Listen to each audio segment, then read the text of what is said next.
It seems like a place where the grass is always green and where every cloud has a silver lining. But even in this idyllic setting in Western Austria, there are fears of an economic doomsday. For the last few years, Michael has been converting his house into a fully self-sufficient residence, and his reasons are purely economic. The worst-case scenario that we're preparing for is the total collapse of the economy. There would be problems with food, electricity, water supply, so I want to make sure we could wait out this time when money will be worthless. Solar panels, a wind turbine, an emergency generator. He's now producing more than 2/3 of the power he needs.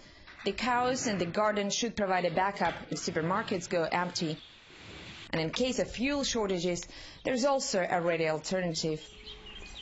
While this scenario may seem too apocalyptic, Michael believes the euro collapse and the ensuing social upheaval is a matter of when rather than if. Our politicians keep talking about decreasing debts, but what they do is just approve new loans. There are no new steps, no new solutions on what to do about this whole situation. The rude awakening is coming. We all hope to postpone it, but eventually it'll come. Still, he asked us to change his name and not to give out his address, out of concern that in case of the total collapse, his euro-proof refuge will be inundated by the angry and the hungry.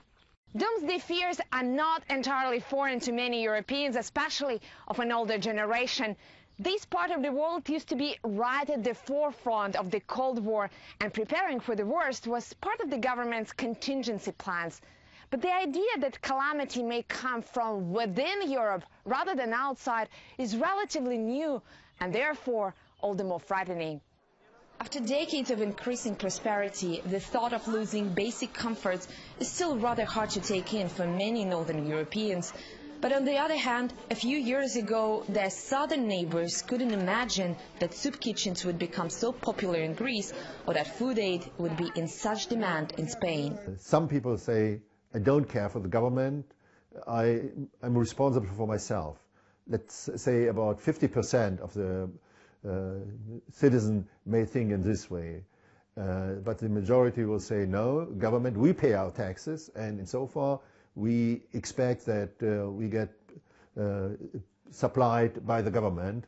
While the initial enthusiasm behind the Euro project was at least partially based on the rags to riches theme, an increasing number of Europeans are now fearing the opposite transition.